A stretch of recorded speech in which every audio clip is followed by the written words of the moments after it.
페라리는 소셜미디어에 자신의 파워 유닛을 보여주고 2025년과 왜 근본적으로 다른지 설명하는 영상을 게시했습니다. 오늘 영상에서는 엔진에 대해 이야기할 것이며 메르세데스의 모터에 대해서도 이야기해야 합니다. 주목하세요. 맥라렌은 그들이 테스트 동안 메르세데스 공식팀만 사용한 극단적인 매핑을 사용할 수 없었다고 밝혔습니다. 따라서 메르세데스 고객들은 멜버른 이후에 보여줄 수 있는 추가적인 파워 단계가 있습니다. 우리는 또한 혼다와 에스턴 마틴에 대해서도 이야기해야 합니다. 왜냐하면 에스턴 마틴의 단일 차체와 혼다의 파워 유닛 간의 상관관계 문제가 있기 때문입니다. 마지막으로 2026년을 위해 승인된 다양한 안전장치와 일정 변경 사항을 살펴보겠습니다. 이 말을 한 후 바로 시작하겠습니다. 페라리가 소셜미디어에 게시한 영상에서는 새로운 파워 유닛이 단순한 업데이트가 아니라 완전한 철학의 변화임을 알 수 있습니다.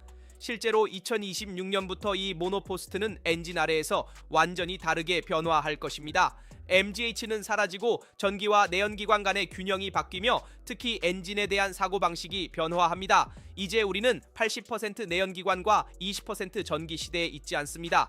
이제는 50-50으로 연소와 전기가 반반씩입니다. 요컨대 이는 엔진 제작자들에게도 진정한 혁명이며 최소한 현재로서는 페라리가 이 규정을 매우 잘 해석한 것으로 보입니다.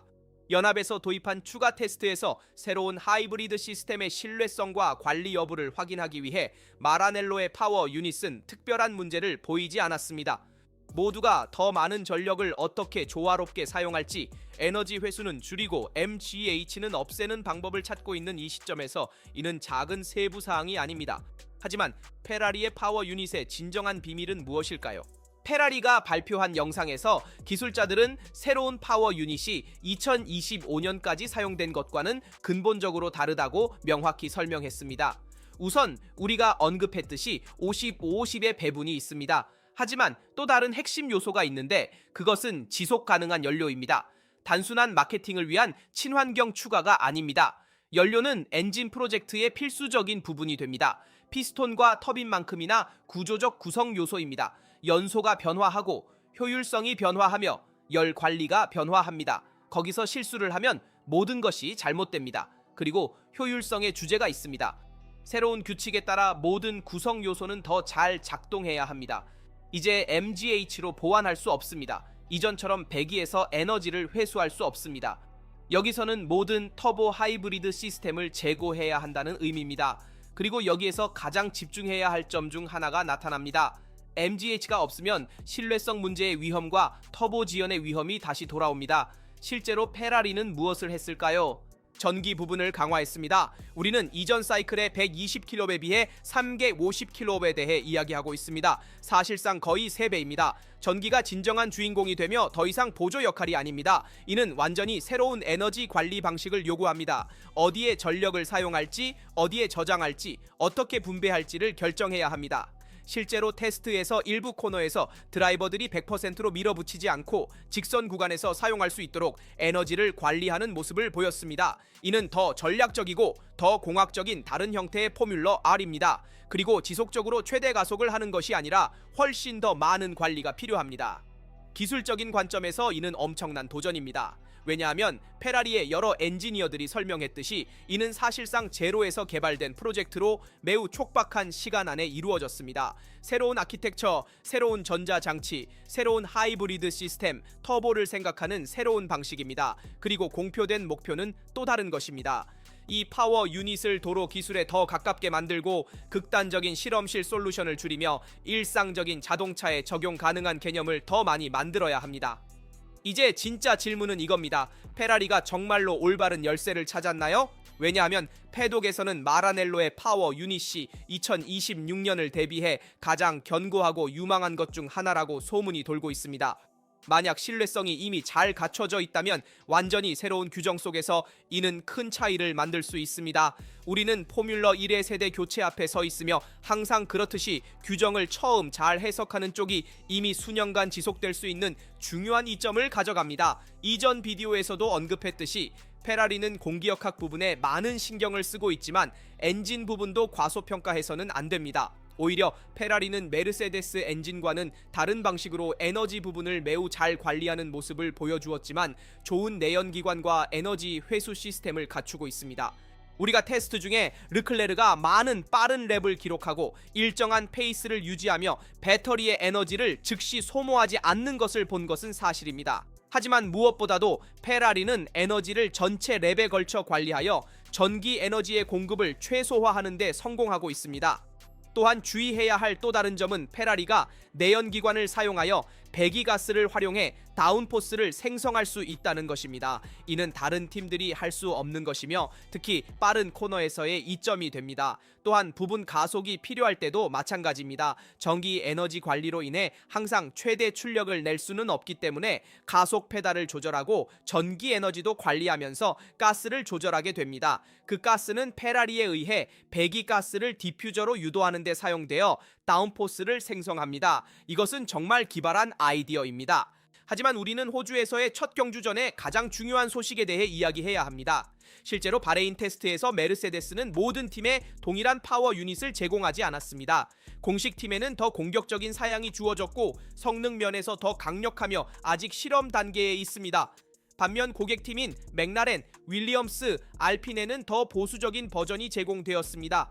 이는 신뢰성 문제 없이 주행거리를 늘리기 위해 설계된 것입니다. 이는 중요한 사항입니다. 왜냐하면 공식 메르세데스 팀은 특히 안토넬리와 함께 몇 가지 문제를 겪었고 그는 트랙에서 많은 주행거리를 놓쳤기 때문입니다. 반면 러셀과 비교했을 때 두 팀 간의 평균 차이는 약 800km입니다. 고객팀들은 매우 일관되게 작업하며 문제없이 귀중한 데이터를 수집했습니다.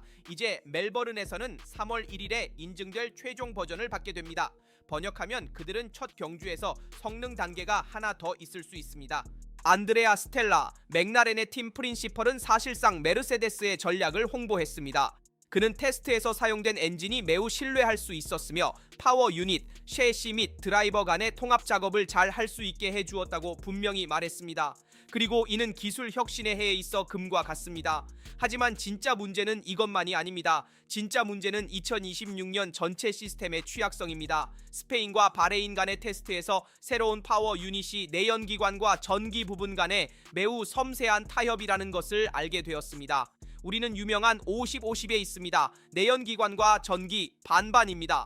문제는 에너지가 무한하지 않다는 것입니다. 드라이버들은 배터리를 재충전하기 위해 브레이크 초기 단계에서 많은 리프트 앤 코스트를 사용해야 합니다. 그렇지 않으면 그들은 소위 클리핑, 직선 끝에서의 전력 감소, 그리고 점진적인 속도 손실의 위험에 처하게 됩니다. 그리고 여기서 FIA는 걱정을 시작했습니다. 사키라가 팀 MGK의 출력을 350kW에서 250kW로 줄여 테스트해 달라고 요청했습니다. 왜냐하면 에너지 관리에 의해 주행이 너무 제한되지 않도록 하고 순수한 드라이버의 능력이 줄어들지 않도록 하기 위해서입니다.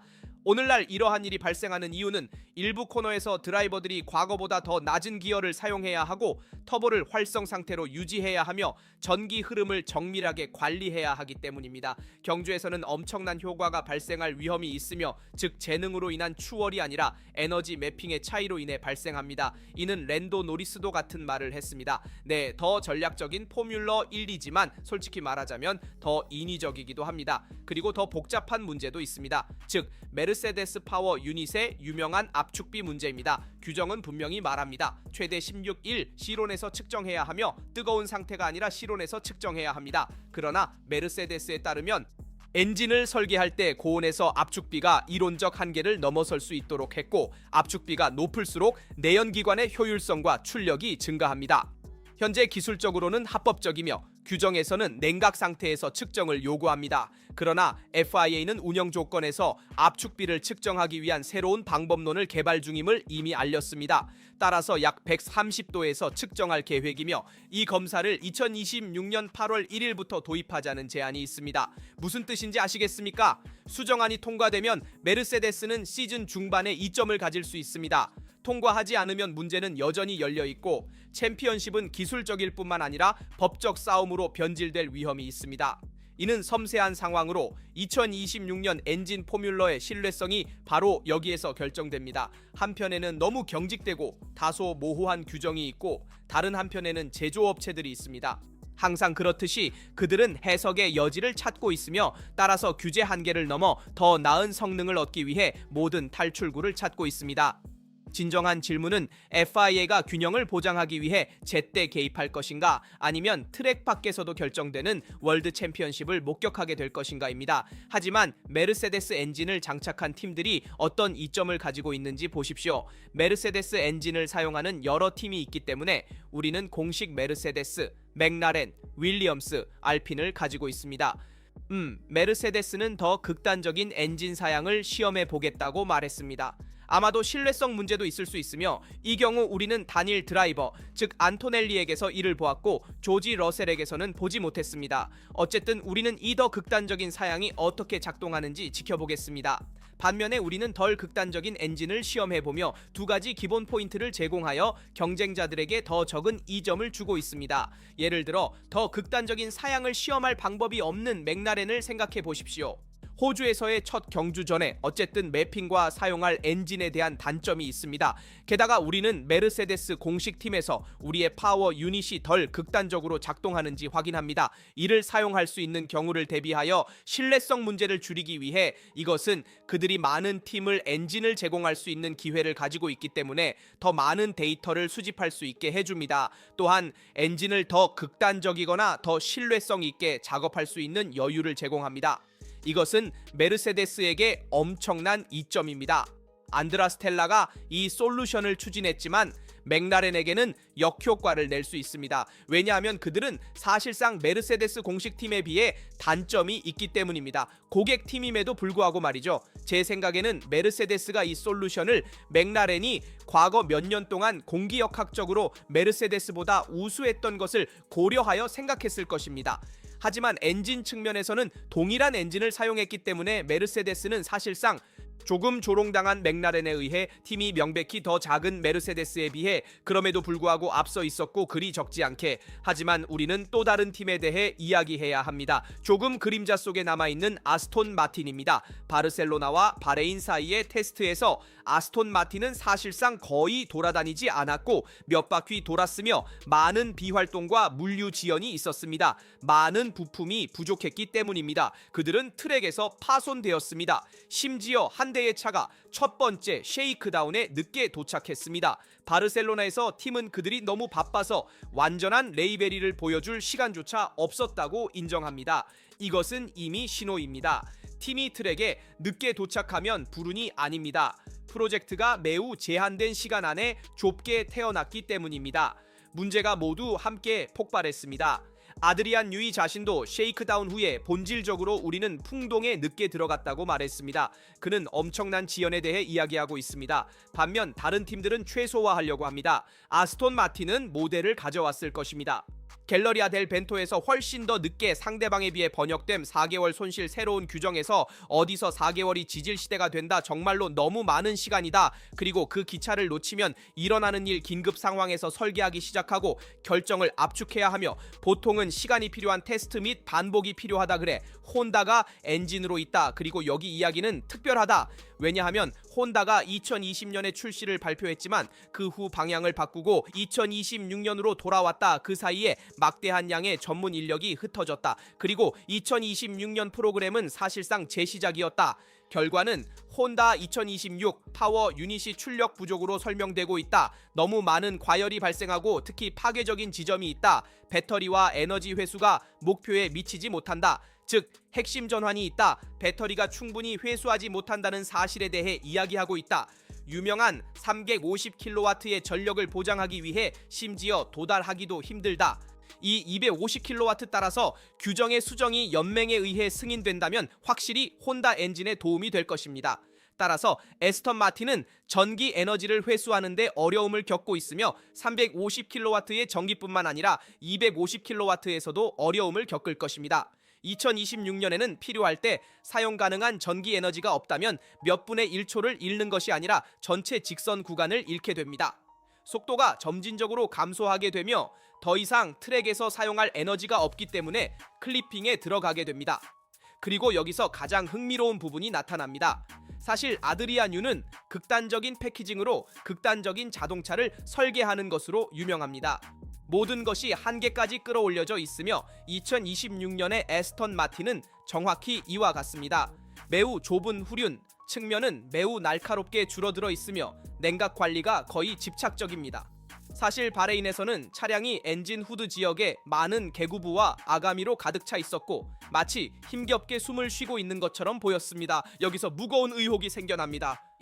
차대가 전력 장치를 질식시키고 있다 완벽한 혼다 때문이 아니라 너가 초밀착 포장을 맞으니 어처구니 없는 상황에서 전력 장치가 가열되거나 배터리가 잘 작동하지 않으면 도미노 효과가 발생한다. 일부 이야기들에 따르면 혼다는 뉴욕을 매우 자유롭게 남겨두었다. 어떤 차를 원하는지 말해줘. 우리가 전력 장치를 주변에 아름답게 설계할 수 있지만 만약 아들이 뉴욕이 모든 프로젝트를 늦게 종료한다면, 왜냐하면 이것이 바람 갤러리에 차량이 늦게 진입한 때문이기 때문이다.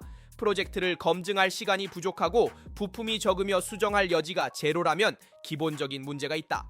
특히 후륜의 변형 가능한 구조와 서스펜션에 부착된 지점들이 공기역학적 프로젝트의 일부로 설계되었기 때문이다.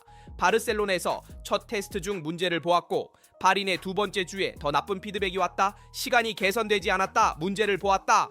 사건 트랙 정지 기계공 장갑 착용 안전. 왜 자동차가 아직 정기적으로 충전되어 있었는지 정지했을 때, 그리고 결국 마지막 날에 단지 6번. 이건 준비가 아니라 생존이다. 그렇다면 이 프로젝트의 실패는 누구의 잘못인가? 내가 말해야 한다면 가장 부정직한 방식으로 누구를 응원하지 않고 프로젝트의 잘못은 한 사람의 잘못이 아니다. 혼다는 뒤처져 있고 26일의 경로를 거의 제로에서 다시 시작하고 있다. 아스턴 마틴은 개발과 자동차 검증에 늦게 도착했다. 아델 류이는 완벽한 실행과 긴 시간이 필요한 극단적인 개념을 강조했다. 그리고 아스턴 마틴은 둘 다 없었다. 게다가 변속기와 같은 중요한 부품에 문제가 있다. 그리고 가용한 교체 부품도 결국 이것은 재앙을 위한 완벽한 조합이다. 왜냐하면 야망은 크지만 시간은 부족하고 가용한 것에 비해 너무 극단적인 철학이기 때문이다. 사실 또 다른 문제가 있다. 아스턴 마틴에 대해 많은 사람들이 과소평가한 것은 아스턴 마틴 AMR 26이 정말 극단적인 프로젝트라는 사실입니다. 기계적으로 뿐만 아니라 펀치와 차체 수준에서도 그렇습니다. 차체는 이 파워 유닛에 너무 밀착되어 있어서 숨을 쉴 수 없고 이미 과열 문제를 겪고 있습니다. 당신이 이렇게 차체에 너무 붙어 있으면 최상의 성능을 내기 어렵습니다. 엔진 후드 영역을 열어 엔진이 숨을 쉴 수 있도록 이 브레인치들을 사용해야 합니다. 그러나 아스턴 마틴이 과도한 올인, 즉 전부 아니면 전무를 했다는 것을 잘 이해해야 합니다. 우리는 이 극단적인 차를 가져옵니다. 잘 작동하면 좋고 작동하지 않으면 매우 힘든 상황이 됩니다. 그들은 현재 그리드에서 가장 마지막 팀이 될 위험이 있습니다. 그러니 주의해야 합니다. 그들은 개발 수준에서도 좋지 않으며 많은 테스트 일수를 잃었고 사용할 수 있는 데이터도 적습니다. 회복 측면에서도 마찬가지입니다. 전기 에너지에 사실 그들은 힘들어한다. 유명한 3개 50kW 전력의 전기 모터, 심지어 그들이 250에 도달하기 힘들다고 한다. 그것은 정말로 최소 기준선이다. 우리가 원하지 않더라도 정말로 더 적다. 전기 모터가 모든 팀이 사용할 수 있는, 그리고 이것은 혼덱의 심각한 문제다. 왜냐하면 에스턴 마틴은 그 전력을 전기 선로에서 사용하기 힘들고 결국 가장 느린 차가 될 것이다. 최고 속도에서 이것은 에스턴 마틴을 매우 제한할 것이다. 하지만 우리는 2026년 규정의 안전성 수정에 대해서도 이야기해야 한다. 여러분은 뒤쪽 충격 구조에서 그 이상한 것을 주목하셨나요? 여기 비 오는 날을 위한 빛이 있다. 수년 동안 LED 점으로 된 직사각형이었다. 이제는 연속적인 타원형 빛으로 변하고 중앙 부분은 탄소로 되어 있다. 누군가는 이렇게 말할 수 있다. 안전을 위해서라고. 아니, 이유는 훨씬 더 소박하다. 폼은 더 낮은 새로운 후방 카메라를 위한 공간을 원한다. 최근 몇 년 동안 그들은 이미 그곳에 카메라를 설치하려고 시도했지만 구조물 뒤쪽의 공간은 항상 터무니없었기 때문에 해결책은 타원형 조명으로 표준화되었고 그 안에 카메라를 위한 물리적 공간을 만들었습니다. 테스트 중에 모든 팀이 그것을 장착한 것은 아니었고 일부 팀은 그 구멍을 탄소로 된 마개로 막았습니다. 그러나 이제 그것이 규정에 포함되었기 때문에 경주 주말에는 반드시 있어야 하며 여기서 흥미로운 부분이 있습니다. 아스턴 마틴의 그 지역은 다른 팀들에 비해 훨씬 더 노출되어 있었고 알핀과 같은 팀은 구멍이 있는 보호판을 가지고 있었으며 이는 일부 팀이 그것을 기능적인 요소로 취급하고 다른 팀은 숨겨야 할 의무로 취급하고 있다는 것을 나타냅니다. 그러나 진짜 폭탄은 조명입니다. 더 이상 단순한 방수 조명이 아닙니다. 사실 2026년에는 그 조명이 언어가 되며 지금도 색상을 변경할 수 있고 경험이 적은 드라이버, 즉 신인이나 특정 작업 프로그램을 나타낼 수 있습니다. 예를 들어 바르셀로나에서의 아스턴 마틴입니다.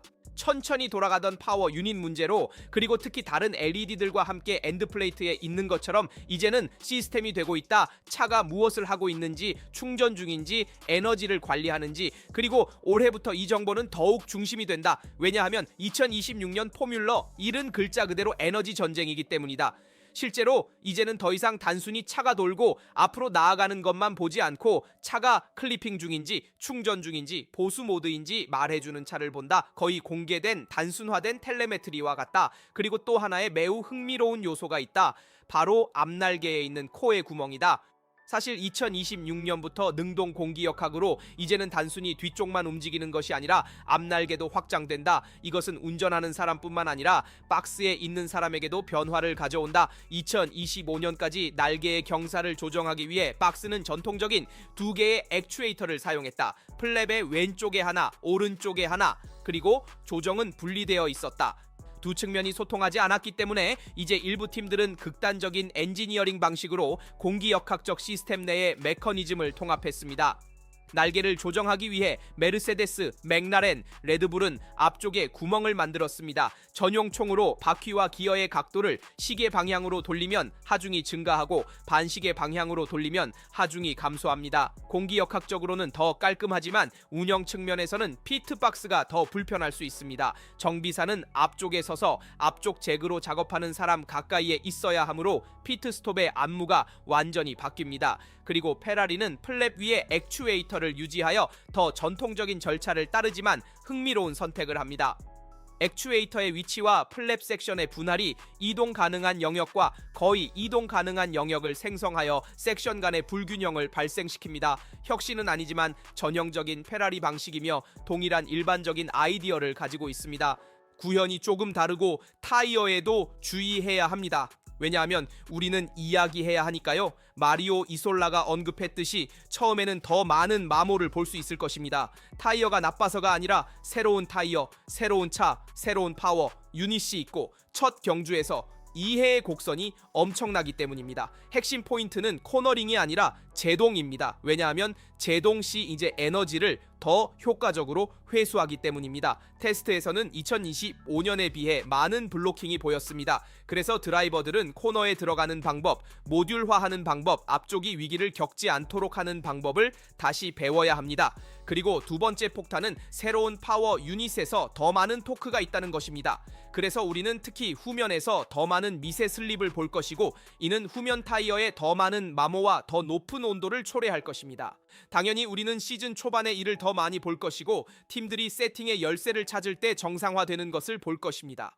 캘린더에도 주의하세요. 2027 터키가 서커스에 복귀하고 싶어 합니다. 이스탄불로의 복귀에 대한 목소리가 점점 커지고 있습니다. 비어있는 슬롯이 있기 때문입니다. 즉 스파와 몬트멜로 간의 교대 때문입니다. 바르셀로나가 빈 자리를 만들고 터키가 진입을 위해 압박하고 있습니다. 도미니칼리도 100% 확정하지는 않지만 전형적인 계속 지켜봐 주세요라는 말을 던집니다. 그리고 특히 정치적 주제를 사용합니다. 시민들이 단순히 서킷이 아닙니다. 우리는 트랙을 평가하고 있습니다. 모순이 있습니다. 그리고 맥락이 있습니다. 포뮬러 1은 이제 회전 시스템으로도 사고합니다. 터키는 이렇게 복귀할 수 있습니다. 또는 고정될 수 있습니다. 정말로 단연간의 협정이 도달하면 그리고 시장 문제도 있습니다. 산업과 자동차 그리고 나머지 모든 것들 포뮬러 1은 이 주제에 대해 너무 많은 양심의 가책을 느끼지 않습니다. 그리고 경제적이고 전략적인 제안이 좋다면 그들은 수용할 수 있습니다. 여러분의 의견을 댓글로 알려주세요. 비디오에서 다룬 모든 주제에 대한 특히 파워 유닛 주제에 대해 페라리의 전력 단위 그리고 메르세데스의 모터화된 것들 가장 극단적인 사양을 사용하지 않은 메르세데스의 테스트 동안 모든 분들의 의견을 읽고 답변하는 것이 궁금합니다. 항상처럼 좋아요를 눌러주시고 구독해주시고 알림을 켜서 포뮬러 1과 페라리에 관한 어떤 영상도 놓치지 마세요. 여기서 이 모든 것이며 다음 영상에서 뵙겠습니다.